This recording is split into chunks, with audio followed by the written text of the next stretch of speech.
Good evening and welcome to the Icecast Live. My name is Shane Chebsey and with me tonight is Sam Morgan out of this cupboard.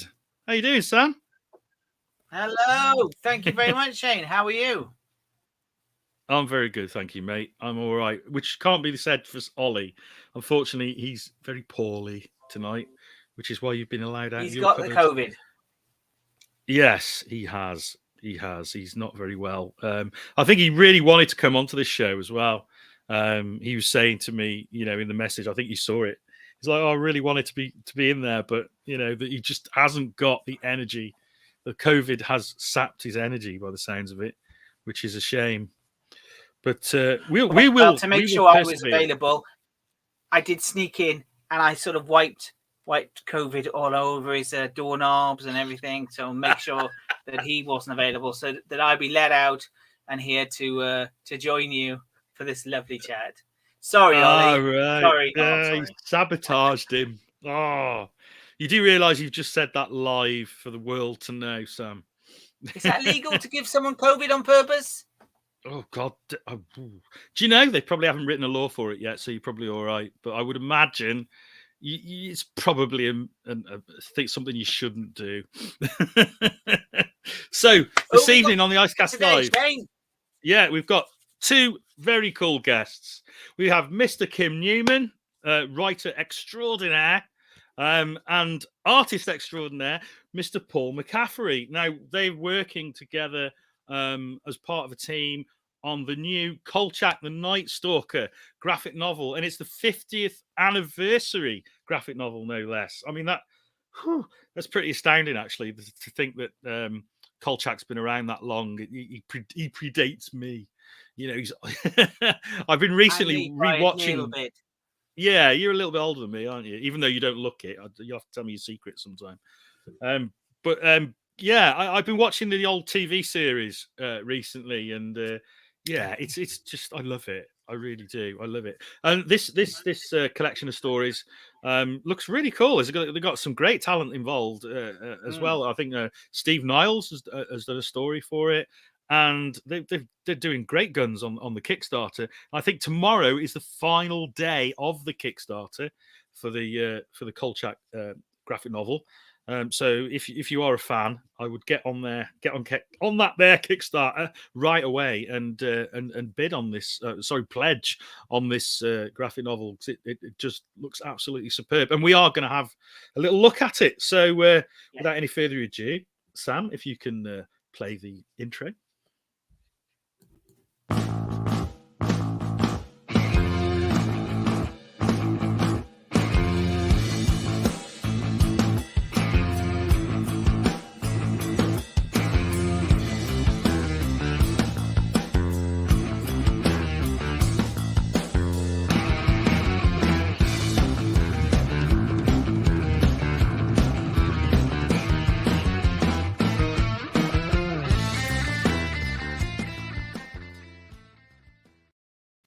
And welcome back to the Icecast Live, and welcome Kim and Paul.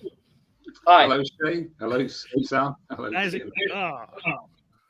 I think Paul is there somewhere in the murk. In the murk, yeah. Well, I think it's quite suitable for the subject of tonight's broadcast. Is that Paul looks perfectly creepy there in the dark with a window behind him. I thought we'd be talking about vampires, not two vampires. You're not the first person to say that. and Kim, your background is also suitably gothic with all the books piled up there. I hasten to think. I'm amazed to think what titles are there in the shelves. Well, the books you can see in this image are the shelves of the books I've written. So, yeah, it's all my books behind me. I've seen the rest of the flat. That's not the half of it. Yeah. That's incredible. That is absolutely incredible. And because, obviously, this show is about comics, but, you've written so much prose, Kim. Yeah, I know. It's absolutely incredible. But obviously there is this huge crossover because the subject matters that you write about. You know, you've written fantasy novels, you've written horror, science fiction, all sorts of different genres that tend to cross over into comics. For you, are they interchangeable, the two mediums? They're very different to work in. I mean, I've always been interested in comics, but it's only in relatively recent years that I've started writing them, and I haven't actually done that many. I co-wrote a Hellboy spin-off with Maura McHugh that Tyler Crook illustrated, Witchfinder, and then I did a Dracula comic with Paul.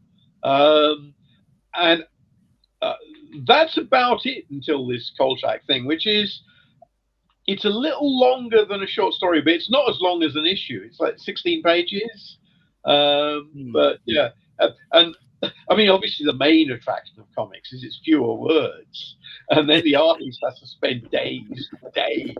Yeah, you just write exploding helicopter, and that's like 18 hours of Paul's life. Yeah, eaten up. And in the crowd we can see, and then you list 50 different characters who are like unique and need to be designed and dressed and all that kind of stuff. Whereas with just one sentence, crowd scene, and then that's it. Yeah. The 1,000 soldiers poured over the hill on horseback. Yeah. Well, Kim's usually a lot more specific than that. Each one of those 1,000 soldiers has to be individually drawn and designed. It's a good job you're an immortal creature of the night, Paul. Oh, So we've had some comments. I'm just going to bring them in. Some early on comments. It's from Jatinder. Hi, man of few words as always. Hi, Jatinder. From Ollie, our co-host, who wasn't able to make it tonight. Sorry, I'm not there tonight, fellas. That's the guy you wanted, right? We forgive you, Ollie. We forgive you. From John Kolchak Pertwee. I'm sure that's a real name. Obviously, Kolchak was so influential to me, I legally changed my name to honor Carl and his many quests. Wow, we've got a real fan on here tonight, guys. Yeah, that's impressive. Yeah, that is impressive. What's he say? One of the finest TV shows ever produced, second only to classic Doctor Who. Okay, I actually there you go. So, a question for both of you guys. I'll start with you, Paul. Are you a fan of Kolchak the Nightstalker? Are you familiar with the material before you were brought onto this project? Yes. Thankfully, I was. I remember reading about Kolchak when I was a kid. And then catching the first two TV movies on TV. That was probably sometime in the 70s. But it wasn't until I picked up the series on DVD that I sort of really got to grips with the character. But I think it's just a really good character. Re-watching the TV episodes, I almost feel like the stories are kind of secondary to Carl's personality. It's like without him, it wouldn't be as strong. But the fact that Carl's there running through all these stories, I think makes it what it is. The narration is very strong, isn't it? There's a lot of narration on it. Yeah. Would you agree with that, Kim? Would you say that the integral part of the story is, the character of Kolchak? Oh, absolutely, and it's not even that. It's the character that Richard Matheson wrote based on the novel by Jeff Rice, and then that Darren McGavin played. I mean, Stuart Townsend played Kolchak as well, and nobody cares, right? And Stuart Townsend is a good actor. But he got so, and I also think that McGavin brought a lot to it, and he's still who we're drawing, isn't it? I mean, or I should say, who Paul is drawing. Yeah, it's still his face. Yeah, who's this? Trying. Yeah, I mean, I couldn't imagine anyone else being Kolchak, to be honest. I remember, like, I still watch the reruns, or I watch it on Amazon or whatever. And I always imagine, who would they cast now if they were to do a remake, And I just couldn't. I find it really hard to visualize anybody else in that role. It was the way he delivered the lines. It nearly happened with Johnny Depp a couple of years back. Edgar Wright wrote a Kolchak script. In fact, he talked to me a bit about it, and I have a funny feeling that one of the ideas in our story is Edgar's. But it's out the bag. And I could see. The thing is that the way McGavin plays it, I mean, obviously it's 1972, but he's sort of riffing on the character from The Front Page, which is a play from the early 1930s, who became like the archetype of the fast-talking, not terribly ethical journalist. And even in 1972, he was supposed to be kind of an anachronism. He was like from a different era of media. Now, if you were making the story now, he'd be a podcaster, wouldn't he? I mean, it's like you can't see him working on a newspaper, except Carl Kolchak would never do a podcast. I mean, he's like, ink is in his veins. He's so wedded to the idea of the newspaper business. I actually got on this project because I did some commentary tracks for the Blu-ray release of the series. All right. And they heard me doing that and realized that I knew about it. And I hired it. But while doing that, I looked at a lot and I thought about it. And one of the things that I try and do a bit of in this story is to suggest that Kolchak isn't actually a terribly nice guy. In fact, in the original Nightstalker TV movie, he's kind of a villain. Over the series, he becomes much more altruistic and sort of decent. And because McGavin's naturally a warm actor, but he's not terribly an ethical person. And he is crassly exploiting a string of horrible murders for his own career benefit. Which is sort of the thing you see in all kinds of... In Red Dragon, there's a character who's like that. The guy who's written the paperback about Hannibal Lecter. Philip Seymour Hoffman played him in the Anthony Hopkins version. Freddie Lowndes is the character. And he's Carl Kolchak. Doesn't he die horribly, if I remember? But doesn't everyone in that movie? Yeah, there's a Stephen King story called The Night Flyer, which is like Stephen King's revision of Kolchak, and that was made into a TV movie with Miguel Ferrer.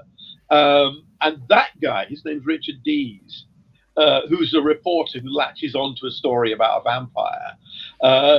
And the whole point of in fact, I would say that King is rather belaboring the point that Jeff Rice and Richard Matheson were making, that the reporter is as much a parasite and a bottom feeder as the vampire.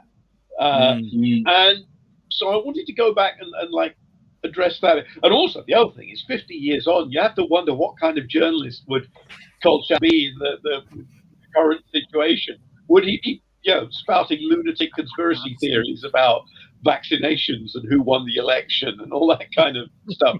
Because conspiracy theorists in the last couple of years have gone from being heroic outsiders challenging the status quo to being one of the biggest dangers to society there is.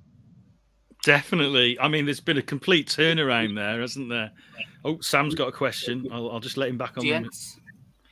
Sorry, Sam. This is my son Benji, and he has a question about vampires he'd like answered. Okay, so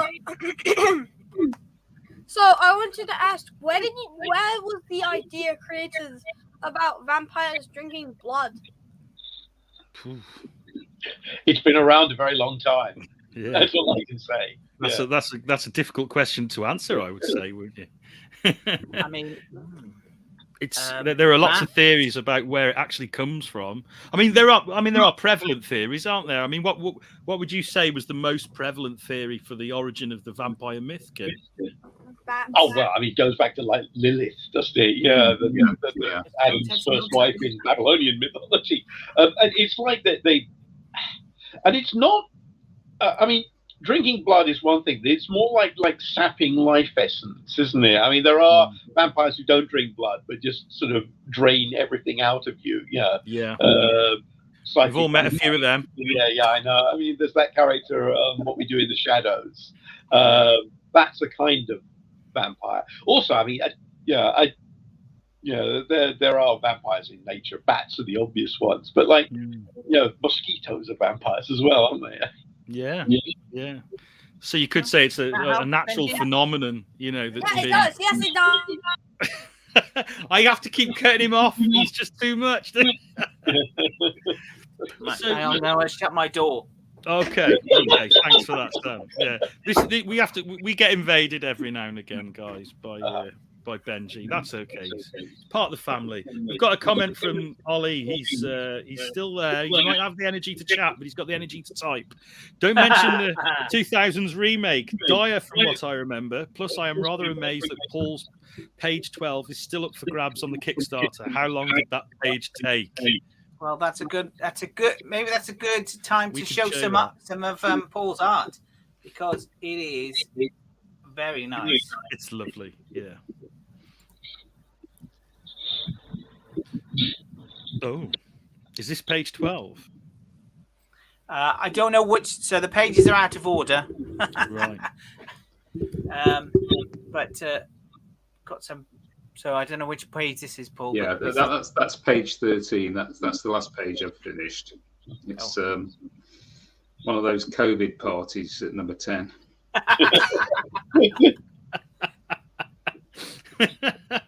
I won't ask which one Boris is. I mean, how long does it take you to complete a page, Paul? Because there's a lot of detail and a lot of rendering in what you do. Well, it varies. I try not to think about the time because I will cry. But So you sent me some black and white pictures as well as some color ones. What's are the black? Are they colored? What is it going to be like? My involvement stops at this stage, and then it's handed over to the colorist. Somebody with some marker pens. Yeah. And he colors them. I mean, I really like the black and white, I have to say. I'm a big fan of black and white comics anyway, but it almost worries me that there's going to be colour over the top of this. Exactly. This doesn't look like it's drawn to be coloured. This looks finished. This looks like proper black and white art. Well, I think I was thinking of the Marvel's 1970s magazines and things like Creepy and Eerie.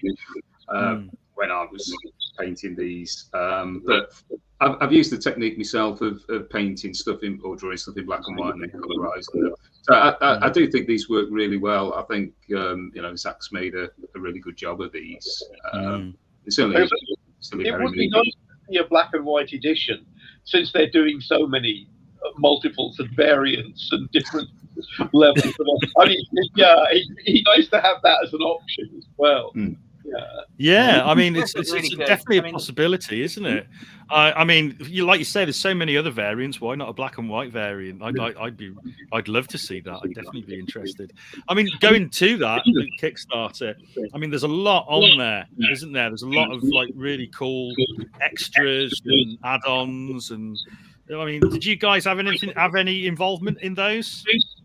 No, No, they didn't. It's like we found out about it probably after you did, Yeah. But there is something for everybody there, which I think is nice. Yeah. I just hope the Kickstarter. I'll have a look at it. Yeah, we'll bring it up. We'll have a look at it. Sorry, Paul, what were you saying? I just hope Kim and I get copies of the book itself. Yeah, that's right. I forgot to insist that. He hasn't promised that we will. So. We should guilt trip them about it, because it is, to me, it's one of those things that is absolutely essential for any work you do, that they give you a copy of it. I mean, it's like basic.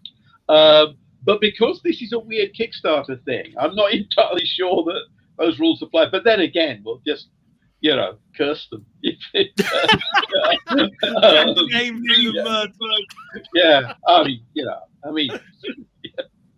And the publisher is Moonstone, isn't it? Who've been publishing Kolchak for a long time now. I mean, I bought a lot of the Kolchak stuff from them, and for a little while I distributed Moonstone books in the UK, so I have quite a lot of the Kolchak stuff, and it's pretty good stuff actually for the most part. When you were creating this story, did you have to go back and look at the old comics? Is there a continuity, or is this just something fresh? I did this. It's something I realized because I did this once before. I've written one Doctor Who novella, right? A long time ago. It was a thing called Time and Relative, and my condition for doing it was that I wrote something set just a little before the first episode. So I only had to watch one show, and the continuity it had was just in like a month from 1963. So I didn't have to spend an eternity researching everything else. And with this, the story I've done and then Falls Illustrated is set during the Nightstalker. Right. And I put in certain things, but I decided I would narrow focus on the Nightstalker itself and let other people go and deal with the whole sweeping 50 years of other continuity and stories and whatever. But we'll see how that goes. Yeah, I look forward to seeing what other people have done with it. So have you not had a sort of a preview of the other stories as yet then? No, I've seen a couple of pages of art. I have a funny feeling that we delivered early. I think we did. I think we were like one of the first teams to actually deliver substantial amounts of work. I mean, I'm sure everybody else is beavering away on their stuff. I'm very interested to see what everyone makes of it as well. I mean, as a fan of the property, I mean, looking at the examples here, some of the alternate covers, there's some really high quality stuff, isn't there? I do like that retro Batman cover. Yeah, it's very good. Yeah, it's really nice, and it looks really, really good. So, going back to the TV series, where do you think? Sorry, I'll rephrase. Do you think that it's had a big influence on a lot of modern television? Yes. Yes. For a show that was a flop and that was essentially cancelled sort of midway through its run, and okay, maybe the two TV movies were huge, but certainly it's influenced so much subsequent television, and not just the X-Files and Buffy.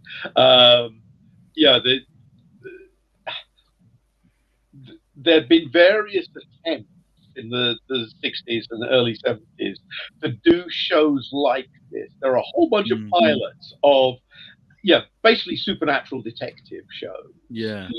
There's a thing called Dark Intruder with Leslie Nielsen, and there was a pilot for a series that would have been called Haunted. Most of these series would have been called Haunted, with Martin Landau. And the British one, the incredible Robert Baldick with Robert Hardy.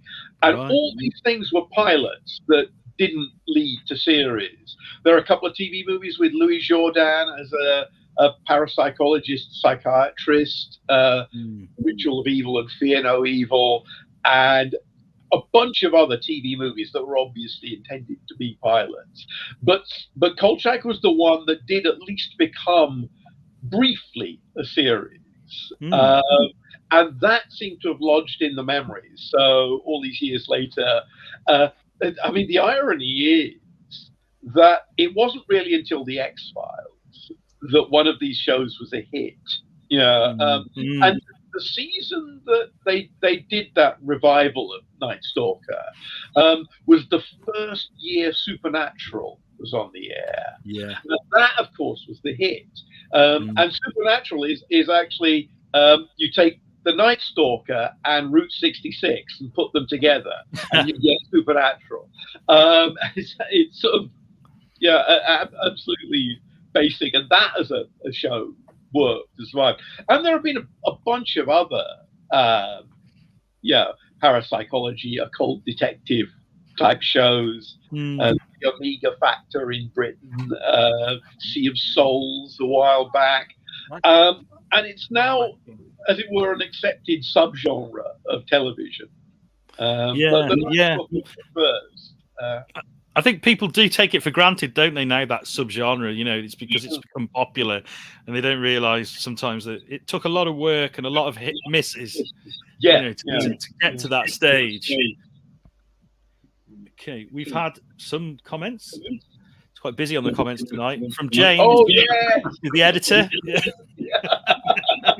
Hey, James. He's watching you. Yeah. Be careful what you say now. Yeah. And of course, the editing was really inspired, wasn't it, Paul? Great editing. Best I've ever had. Yeah. Careful, all your other editors will be watching this as well. Yeah, David Leitch will be sticking pins in his Paul McCaffrey doll. You said I was the best. Going on to that, actually, because David was your editor at Titan, I presume, yeah? Yeah. And you did the Anno Dracula comic there, didn't you? Oh, yes. Yeah. Which is where you guys first worked together. Yes, That was... I mean, Paul lobbied for that job. Yeah. I did. I was pestering Steve White about it. Very impressive, Yeah. I mean, it was. I mean, I did pick those up. I'll admit I'm not familiar with the novels, but I really did enjoy the comics. Was it a straight adaptation? Like comics, but with fewer pictures. So was it a straight adaptation then from the book? No, it was actually part of my list of demands that we not do one of those classics illustrated things. I'd seen other novel franchises or novel series that done comics which were just adaptations of the story that I assumed anyone who's a fan had already read.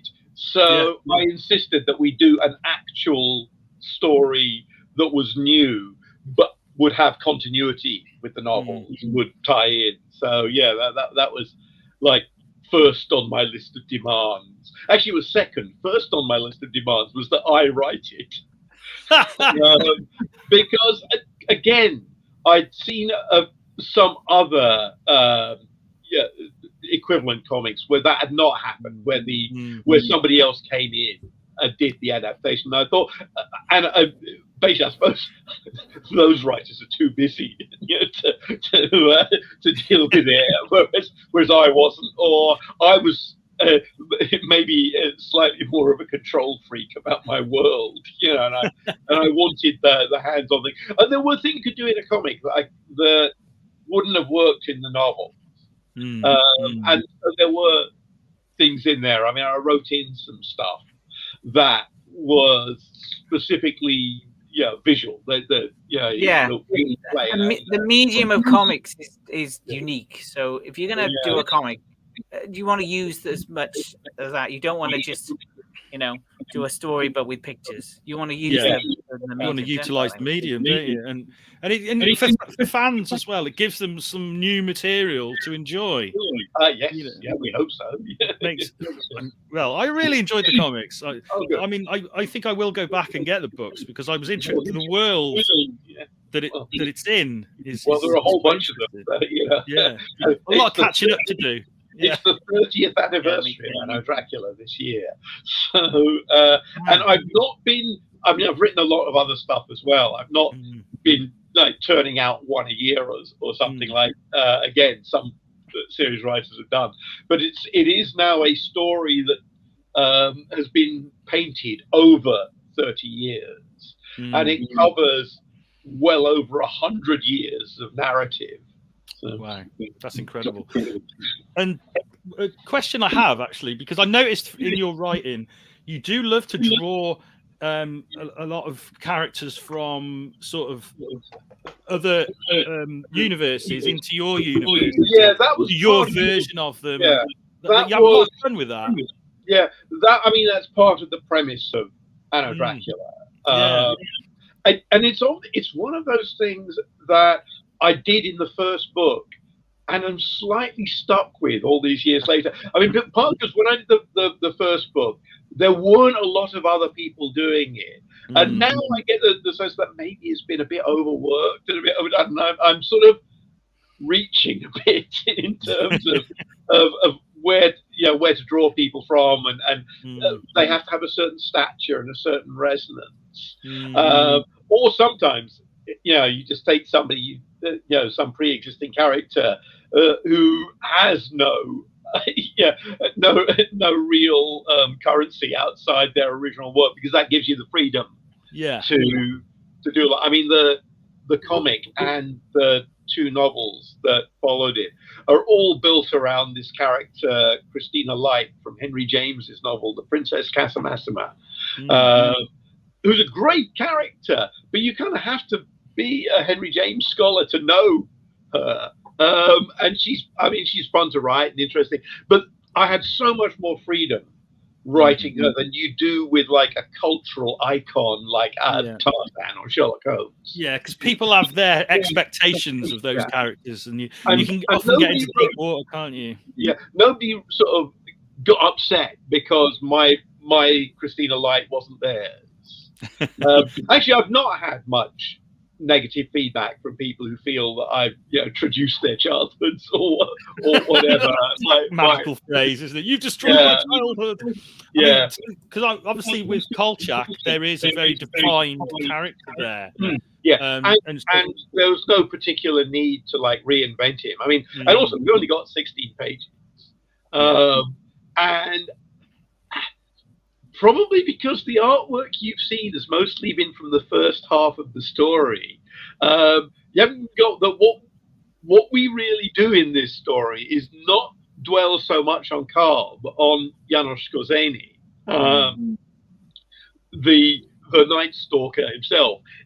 Obviously, the title's ambiguous because Kolchak is also the Nightstalker. I always think of it like that. Yeah. And then in the TV series, he becomes the Nightstalker, rather in the way that, if you look at The Thin Man, Nick Charles isn't thin. That's the name of the guy who dies in the first story.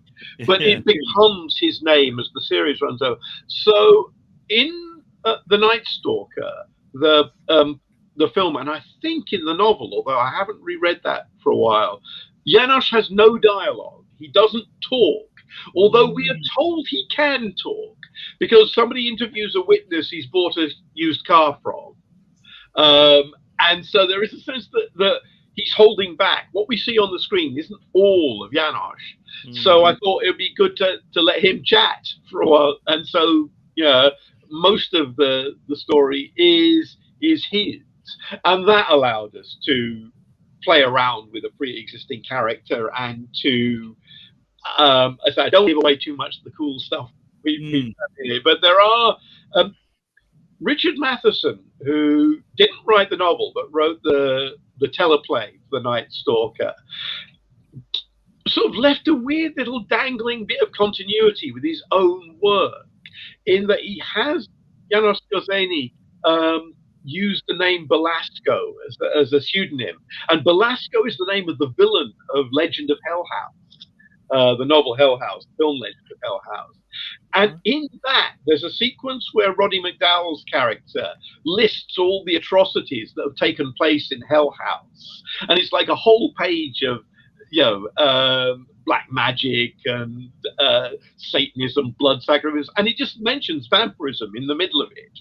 So I thought, oh, well, there are two bits that glue together there. So we kind of get into that a bit. Wow, that's so really I've cool. got a question for Paul. Let me just bring this up now. I didn't have this on there. This is an amazing panel of all the different vampires. Can you name all the vampires? Well, there's obviously Grandpa Monster, Skozeni. The one who people don't seem to recognise is just Mike. Is that from Adam's Family? It's just Adam's Family. No, it's not. You will now get a lot of people writing in. Yeah. You understand what you're doing. Yeah, It just lost all like geek credentials. Yeah, remember when the Rolling Stones had a hit with "She Loves You"? For my time, I'm afraid. So go on, Paul. Educate us. Who's who on this picture? Yeah, then Vlad Tepes, the Bela Lugosi, Dracula, and Graf Orlok. Yeah. So that's just another example of me, doing what Kim tells me to draw.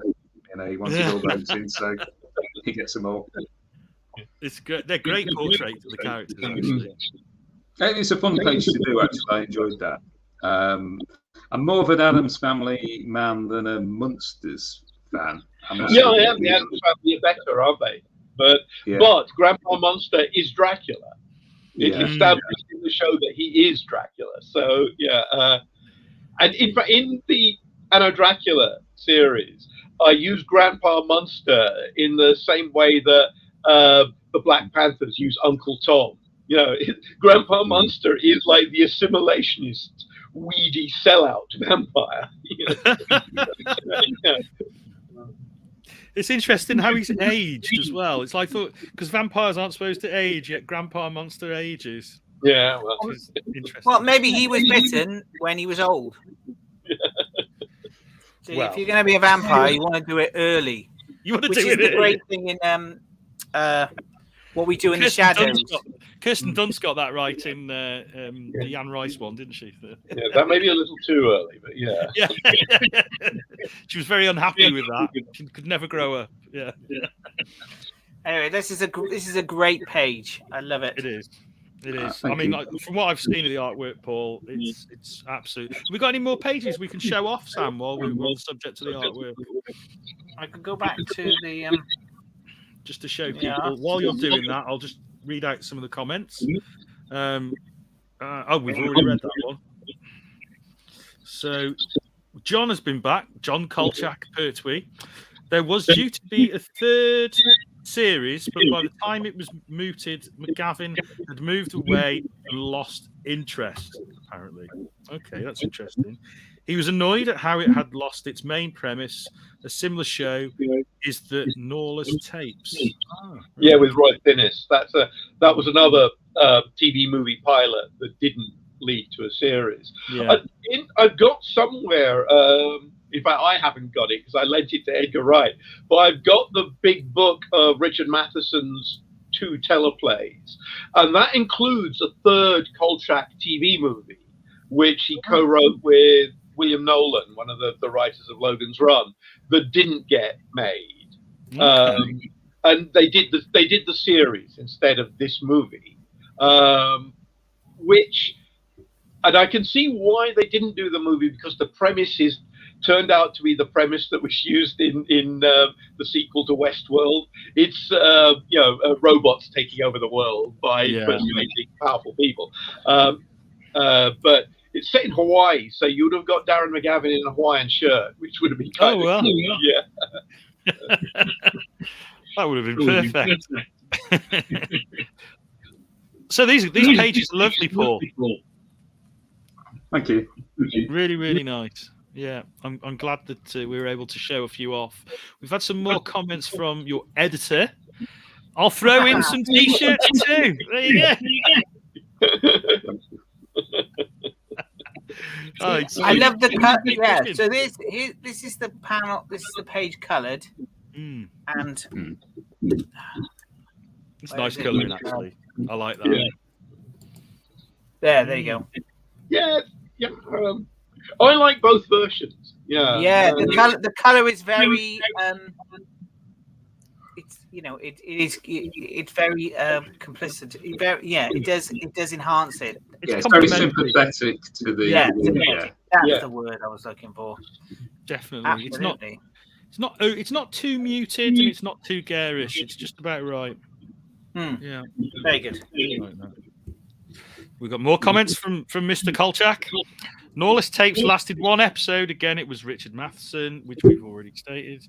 Another one from Ollie. Great series of books. It was Paul and Kim's Titan Comics series that got me to pick him up. So there you go. Oh, good. See, so expanding into a new medium does help. It does. It does indeed. What else have we got here? I presume that's pronounced Janos. Full name was... I always say Janosch, but but I don't think that. I think they Americanize it in the TV movie. So yeah. No, if it's Spanish, it's Janos, isn't it? Well, no, it's supposed to be like Romanian. So it would be Janos. Actually, in Scorzani, it was the name of an SS officer who was like a famous Nazi in the early part of the war. So I assume that's where Jeff Rice got it. Right. You're a mine of information. Yeah, when I was doing reference, there was a lot of varied. The Chuck Connors thing came up, and that really confused me. Some of the imagery. I did think at some point that we should do some kind of tie-up to explain that, but we only had 16 pages, so Put in the sequel. Put in the sequel. Have a bit where where Janos tracks down the werewolf who's stolen his name. There's a story there, definitely. Yeah. I mean, do you see yourselves coming back to the world of Kolchak? I'm not sure what the setup is for this whole thing, to be honest. I mean, there is a real temptation to leave it a one-off. You do something that everybody likes, and then you come back and do something that people like a little less, and then you're just part of the furniture. So there is a real, but that said, if the deal was there, if it was interesting enough as a prospect,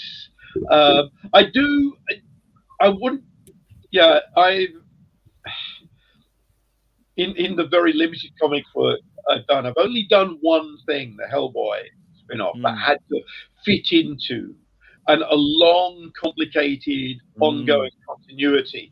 And because it actually had a Victorian setting, it was well before what was going on in the Hellboy comic and the BPRD comic at the same time. But there were a few things there where stuff that I might have wanted to do would have gone against what was the prevailing mode of the story. And you have to accept that with this kind of work, you're playing with somebody else's toys. It's your job not to break them.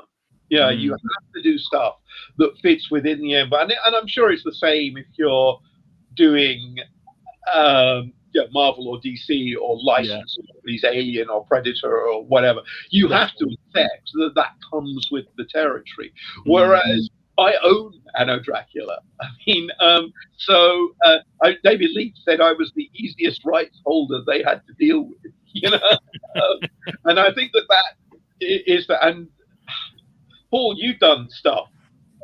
You've done like Jerry Anderson comics and things like that. Have you had to do that thing where it goes past your editor and then has to be handed on to whoever is the keeper of the flame of the property, who can come back and say, force you to make change you might not want to make? Well, luckily, the two Anderson projects I worked on, Joe 90 and Captain Scarlet, the writer was the editor, so everything was sorted out beforehand. And he's also a mate of mine as well, so it was a lot easier for me. Yeah, I mean, I think that work should be better known, because I think it's some of your best work. I think you're obviously born to draw puppets. Also, I grew up with stiff and fixed style. Yeah, I love that though. That should be on that's your epitaph. Born to draw puppets. I think that your work on those properties is every bit equal of the TV 21 comics, which are astonishing, isn't it? I mean, the work there, the level is so again, it's the amount of work that is involved in entering that world. I agree. The TV21 stuff. Yeah, some of the best comic work that's ever been produced. But it's not really held in the same regard as, a lot of American stuff. I suppose it's that weird thing, the British comics, they were sort of weekly and like newspapers, and it's only recently that stuff has even been collected and actually I did pick up the TV21 Bible XL5 and Stingray and Thunderbirds collections, and seeing them actually reproduced on really lovely paper, and to see how, again, considering somebody was meeting weekly deadlines for that, particularly that is Frank Bellamy, wasn't he, who drew Thunderbirds? Frank Bellamy, gorgeous. There's a mass of like stuff from not TV Times, was it? Radio Times. All the stuff being reprinted by Rebellion. Actually, and Frank Bellamy drew Doctor Who for the Radio Times. And I think I've still got in an envelope somewhere the pages torn. I should have kept the whole magazine, of course, but I've got the pages of, in fact, John Pertwee art. I was the same. Whenever there were comics in like TV Times or Radio Times, I would always take them out. I would never, I didn't want to keep the TV listings. You just take the pages out and add them in a little binder. Wake up in the middle of the night wondering what was happening on Crossroads in 1975.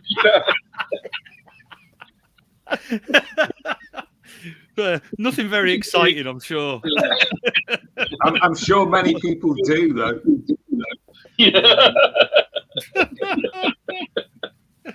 I'd love to see a Doctor Who episode actually where he goes back in time and do an episode of Crossroads. Now that would be interesting. Doctor Who meets Meg Mortimer. I'm glad we got you on, Kim, because I do have a question. Fair enough. So how does it feel, and is it difficult to play yourself in an audio drama of a comic book from 20 years ago? No, that was one of the easiest things I did. To explain, I appear as myself in the Sandman audio.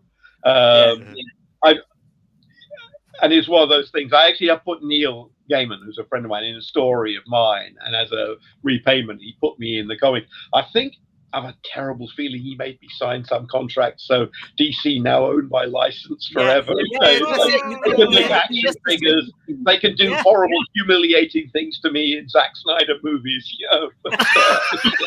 That's right. You're part of the DC universe. As long as you get to be in the movie, Well, I've got to say, I haven't been asked to be in the TV series.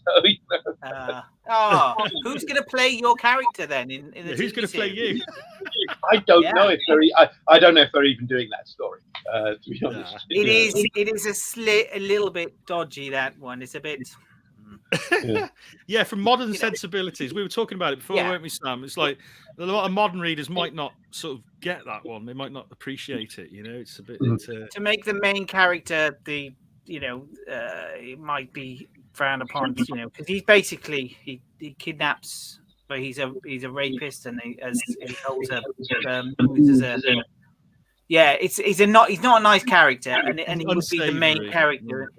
But they've got a lot to draw from. Well, playing yourself, you and Stephen Hawkins. That's Well, I played myself in a short film by Clio Bernard, who made The Arbor. She made a film called Head Case. I appear in that as myself, and also as a scary apparition. So I've actually, I play myself in a movie called A Place Among the Undead, directed by Juliet Landau, which is a really strange sort of autobiographical, sort of vampire fantasy movie, and I appear in that as myself. And if you freeze frame, I'm in Mark Gatiss's remake of The Amazing Mr. Blunden as well. I get a credit on that. So yeah, it does seem to, as a performer, I am typecast as myself. Yeah. Although in The Amazing Mr. Blunden, I play another character who isn't me. So yeah, but most of my screen work has been as myself. A bit like Stan Lee, like the British Stan Lee. Yeah. Yeah, I don't know. Yeah, yes, that is possible. It's not something I've particularly pursued, I have to say, but it's something I don't mind doing. It's a bit of fun, isn't it? And yeah, it's another sort of feather in the cap, as it were. Yeah. So, Paul, back to you, mate. What projects have you got on the burner, mate? Anything new that you could tell us about? Well, I think I have another Kolchak strip to draw for this anthology. Cool. Unless he's cheating on you, James... Kim. Well, no, but of course, I'd love to work with Kim again on anything. Get that in. Well, we did talk a few years ago, didn't we? After Anno Dracula, about possibly a TV 21 style anthology comic. Yeah, no, I like, because I did a sort of a Jerry Anderson version of the Anno Dracula universe in my novel Dai Kaiju, and I kind of like to do that as a comic sometime. I have to say, yeah, that sort of depends on Titan coming back and commissioning it. But yeah, that would be nice. And certainly it'd be cool to do more stuff. Who's written the other story you're drawing? I should know, shouldn't I? Yeah, because they'll come in the comments in a minute. Kickstarter and have a look. Yes, please. Yeah. Can you Find out, can't we? We'll save your bullshit. When's it set? I think it's the final story of Carl's life. Oh, cool. So yeah, that's. Wow. I love the way actually this book goes across the decades, because you've got, the 70s, the 80s, the 90s. I like that.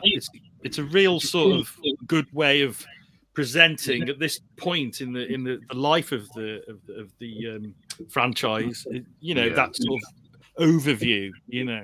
Did you guys have a choice of what time period that you would represent, or were you just handed it?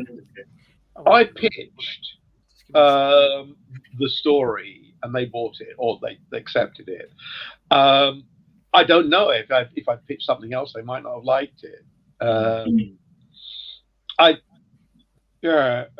It was just the first thing that came to mind as what I wanted to do. I'm interested to see what other people have done with it. I was really the writer, Paul, we lost Sam. He was just going to tell us then who the writer was, and then he disappeared. Thanks, Sam. Thanks so much for that. Here he comes back. He's coming back. I pressed the wrong button. Oh. James Chambers is the writer. Of course. I was just about to say that. Yeah. But one other thing that Kim mentioned, I don't know how flippant he was being, but Kim's Dracula AD 1974 idea, I'd love to draw that. Yeah, I'd love to do that. But but the thing is, that's a licensed property, isn't it? I don't know how fair is that.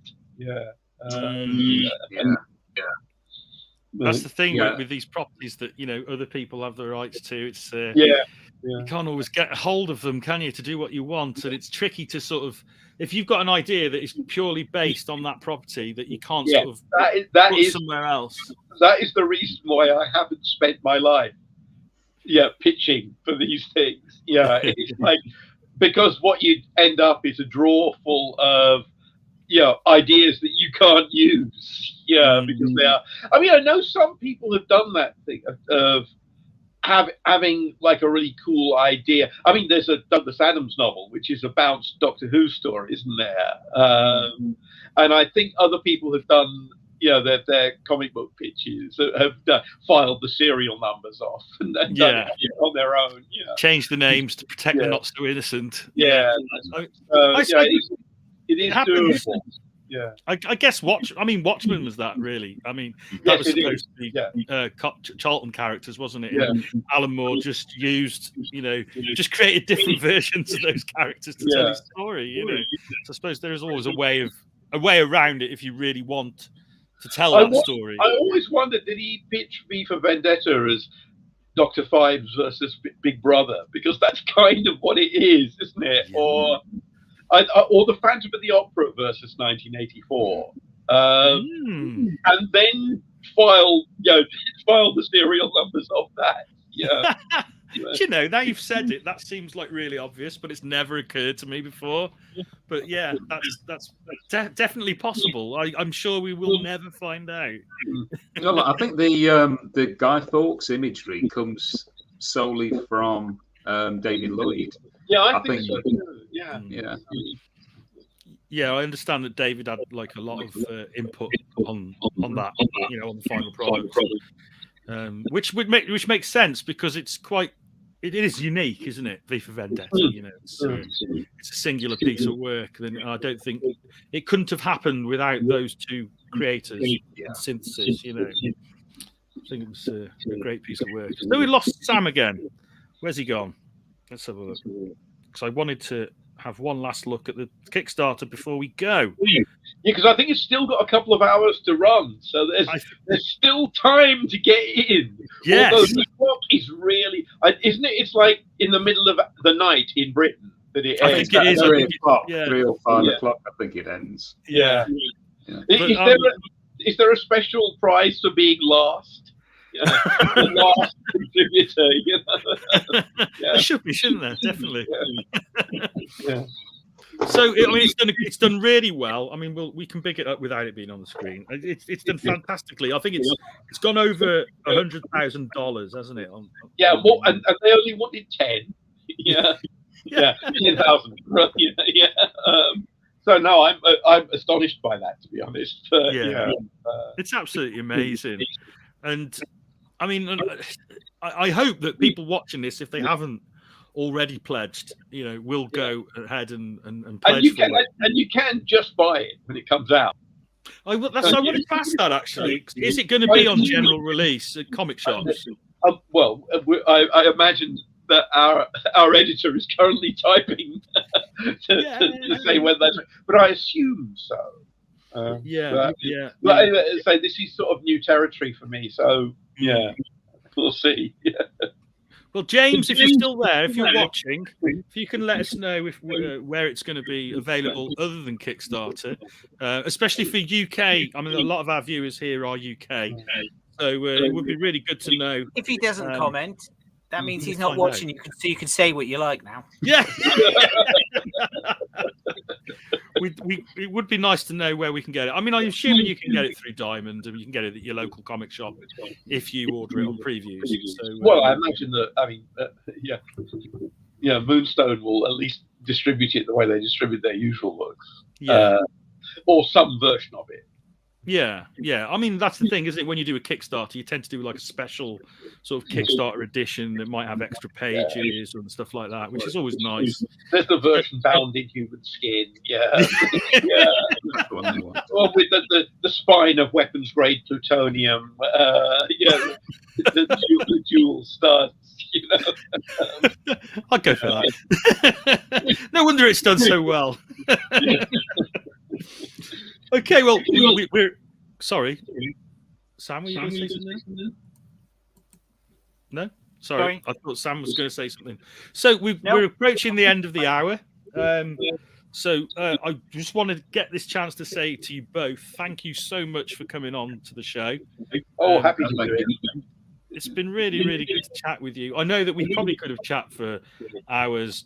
Kim, your knowledge of the genre alone is just staggering. You're talking about you name dropping and talking about books that I've barely heard of. You're so well read.